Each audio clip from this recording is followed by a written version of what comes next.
Oke, apa? Di video kali ini kita akan bahas tentang variabel dan konstanta. Sebenarnya ini variabel dan konstanta ini seharusnya masuk ke ini ya, ke bahasa pemrograman. Dia itu masuknya di bahasa pemrograman dasar ya. Nah, di bahasa pemrograman yang dasar ini itu kita akan belajar tentang variabel dan konstanta. Nah, ini adalah gabungannya dari ini ya, bahasa pemrograman dasar ya. Bahasa pemrograman dasar di sub bahasa pemrograman dasar JavaScript ya. Nah, di dalam bahasa pemrograman JavaScript, variabel dan konstanta ini itu adalah sesuatu yang paling penting ya. Kita harus belajar terlebih dahulu tentang variabel dan konstanta. Ditunggu dulu ya.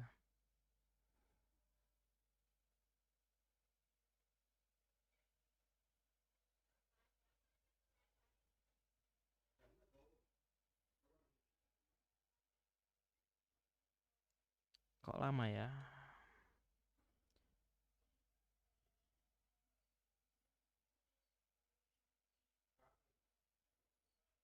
Ampun, lama sekali.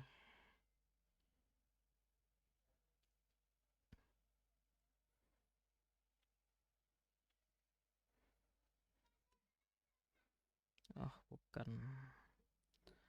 Variabel dan konstanta. Nah, variabel dan konstanta ya. Nah, kalian itu seharusnya sudah belajar ya. Variabel dan konstanta di itu ya, di apa Solr-nya. Dia itu ada di sekitar sini ya. Jadi dia itu ada di antara object and dot notation sampai sini. Ada type, ada logical operation, rating meter dan lain sebagainya ya. Dia itu adanya di sini. Nah, variabel itu sebenarnya apa sih? Apa itu variabel? Nah, variabel itu adalah simbol yang dapat diisi dengan nilai yang sudah yang dapat berubah. Jadi dia itu fungsinya sebagai tempat menyimpan. Jadi variabel dan apa dan satunya itu array itu sama variabel dan array. Cuma bedanya kalau variabel itu ya dia itu kayak variabel terus kemudian namanya apa. Nah, itu.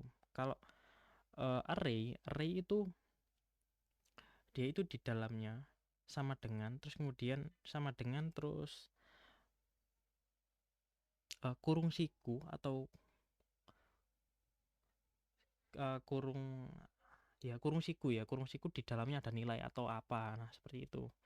Kalau variabel kan variabel kemudian namanya apa dan nilainya itu apa. Kalau array itu beda lagi.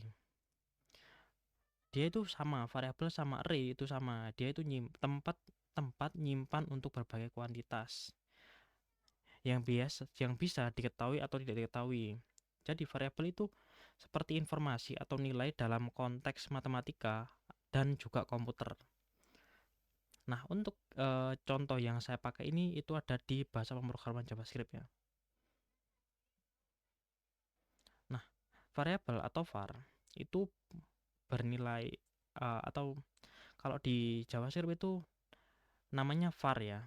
Nah, var ini itu memiliki cakupan yang fungsional atau global. Jadi, ketika kita punya variabel dengan nama apa dan nilainya itu berapa, jadi kita bisa deklarasikan di luar fungsi atau kita juga apa taruh di dalam fungsi juga nggak masalah. Soalnya dia itu bernilai global. Jadi dia itu bisa diakses di mana saja dalam kode. Jadi jika dideklarasikan dalam fungsi, variabel hanya akan berlaku di dalam fungsi tersebut. Kalau dia di luar fungsi, maka dia akan bisa dipanggil se dipanggil apa?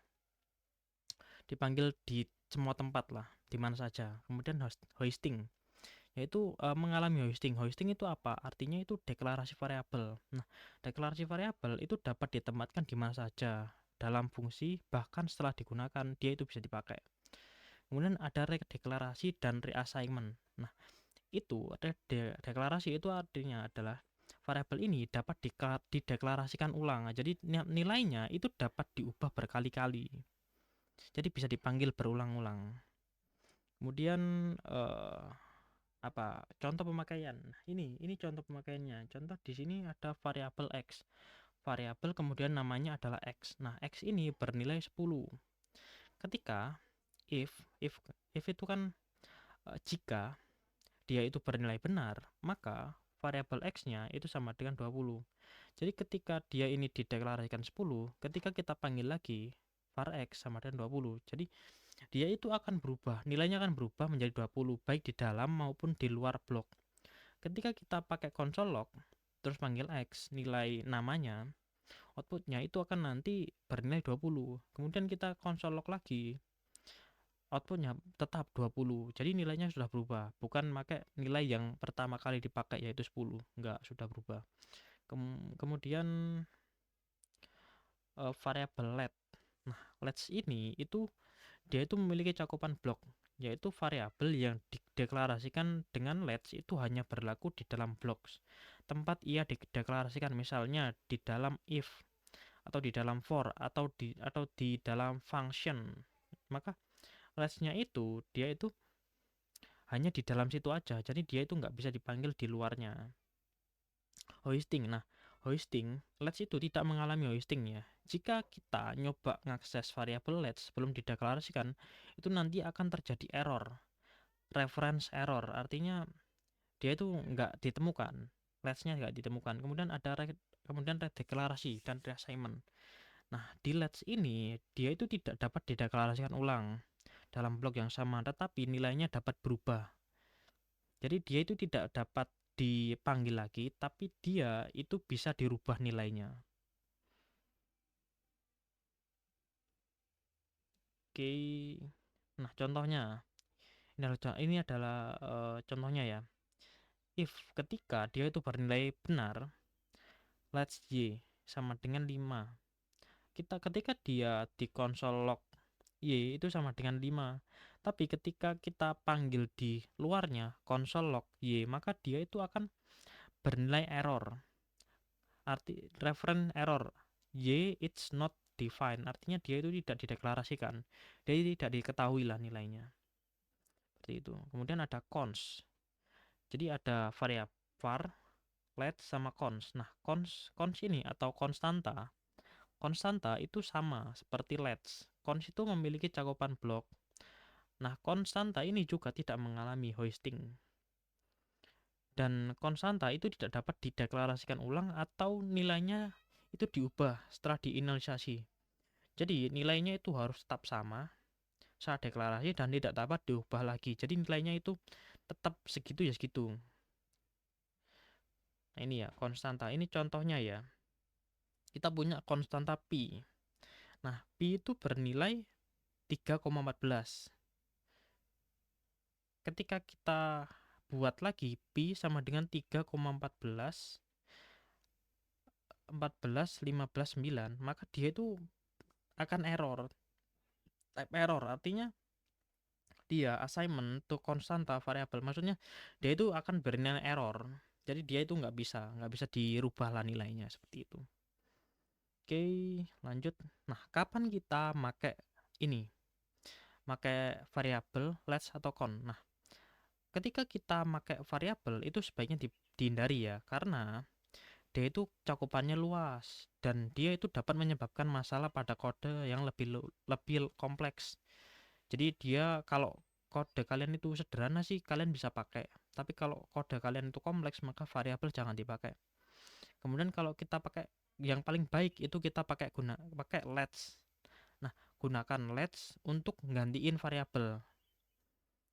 Nah, let's ini itu nilainya itu mungkin berubah dalam waktu berjalan. Jadi dia itu bisa berubah lah kalau let's. Kemudian cons. Nah, cons itu digunakan untuk variabel yang nilainya tidak akan pernah berubah.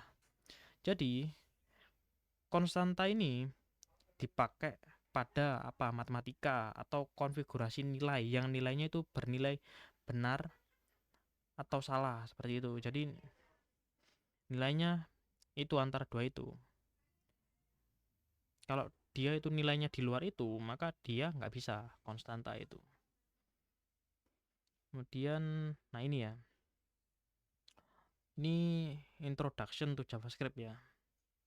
Nah, ringkasan. Nah, untuk fitur dari variabel let sama cons. Yang pertama adalah cakupannya. Variabel itu fungsional ya, atau dia juga global.